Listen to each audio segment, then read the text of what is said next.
Buenas noches, soy el estudiante Fer Alexander Vargas. Me dispongo a hacer la sustentación de la actividad número 2 de la materia Administración de Empresas. La construcción de organizaciones eficientes requiere entender que toda actividad humana organizada enfrenta dos retos esenciales simultáneamente opuestos: la división del trabajo y la coordinación de tareas.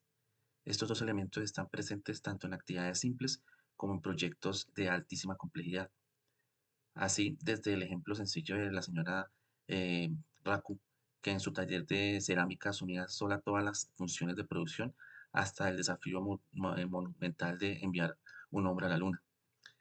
Siempre es necesario dividir el trabajo en tareas específicas y al mismo tiempo coordinar dichas tareas de manera eficiente para lograr un propósito común. Desde esta necesidad nace la estructura organizacional, que según Henry Medber se define como la suma de de la misma manera como el trabajo se divide y se coordina. Inicialmente, cuando una organización es pequeña, la coordinación puede lograrse de forma natural mediante la comunicación informal. Sin embargo, a medida que la organización crece, se incrementa la complejidad y el número de actores, lo que genera nuevas necesidades estructurales. En ese contexto aparecen mecanismos formales de coordinación como la supervisión directa, la estandarización de procesos de trabajo y la formación de grupos de especialistas. Estos mecanismos permiten mantener el orden, la eficiencia y la coherencia organizativa. Así, el diseño de la estructura organizacional debe buscar siempre alcanzar un balance entre la división de tareas y su coordinación efectiva, permitiendo una armonía interna que garantice eficiencia al mismo tiempo que una adecuada adaptación externa que permita a la organización enfrentar cambios del entorno competitivo. Esta necesidad impulsa al estudio sistémico de las configuraciones organizativas como modelos de referencia que explican cómo las organizaciones exitosas tienden a establecer en forma específica, específicas recurrentes. Henry Misberg, a través de su profundo análisis organizacional, identifica 5 mecanismos fundamentales de coordinación que son esenciales para entender cómo operan las organizaciones en diferentes contextos y etapas de su desarrollo. Estos mecanismos son el ajuste mutuo, la supervisión directa, la estandarización de procesos de trabajo, la estandarización de resultados y la estandarización de habilidades. Cada uno de ellos permite que las tareas divididas se coordinen de manera eficiente, dependiendo de las características de la organización y de su entorno. Em, el ajuste mutuo, por ejemplo, se basa en la comunicación informal directa entre los actores y es característico de las organizaciones pequeñas o aquellas que operan en entornos altamente dinámicos e innovadores. Por su parte, la supervisión directa implica la coordinación mediante un líder que supervisa y dirige el trabajo de los demás, siendo este mecanismo común cuando las organizaciones crecen y ya que no es suficiente confiar en la comunicación espontánea.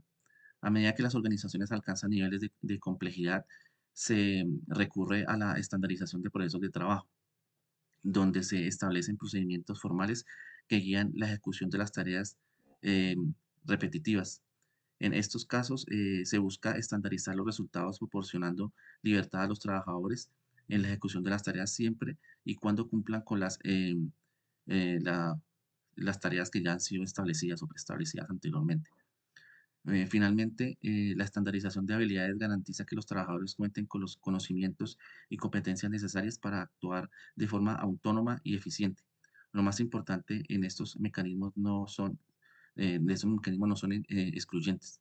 Las organizaciones combinan y adaptan su uso a lo largo del tiempo para responder a las exigencias cambiantes de su entorno, asegurando tanto flexibilidad como el control interno.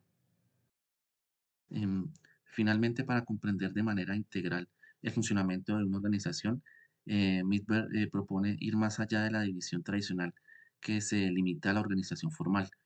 Según su planteamiento, el verdadero funcionamiento organizativo debe analizarse considerando múltiples flujos simultáneos que operan dentro de la estructura. Estos flujos son el flujo de autoridad formal, el flujo de autoridad regulada, el flujo de comunicación informal, el conjunto de constelaciones de trabajo, el flujo de procesos de decisión. Cada uno de estos flujos representa em, una perspectiva diferente de cómo las tareas y decisiones se mueven dentro de la organización. El flujo de autoridad formal refleja la clásica jerarquía de mando, mientras que el flujo de autoridad regulada describe el trabajo el tránsito de las tareas de procesos estandarizados. Por otro lado, el flujo de comunicación informal visibiliza relaciones espontáneas y no estructuradas que permiten resolver problemas de manera ágil. La constelación de trabajo agrupa individuos en equipos similidependientes que se organizan para realizar tareas específicas, y el flujo de procesos de decisión muestra cómo las organizaciones responden a situaciones nuevas mediante la colaboración transversal de distintas unidades. De esta manera, la combinación de todos estos flujos ofrece una imagen más real y completa de la complejidad organizacional. Así, diseñar una organización efectiva no solo requiere estructuras jerárquicas, sino también permite redes informales, grupos dinámicos y procesos de decisión flexibles, asegurando así la capacidad de adaptación, innovación, eficiencia frente a un entorno cada vez más volátil y exigente.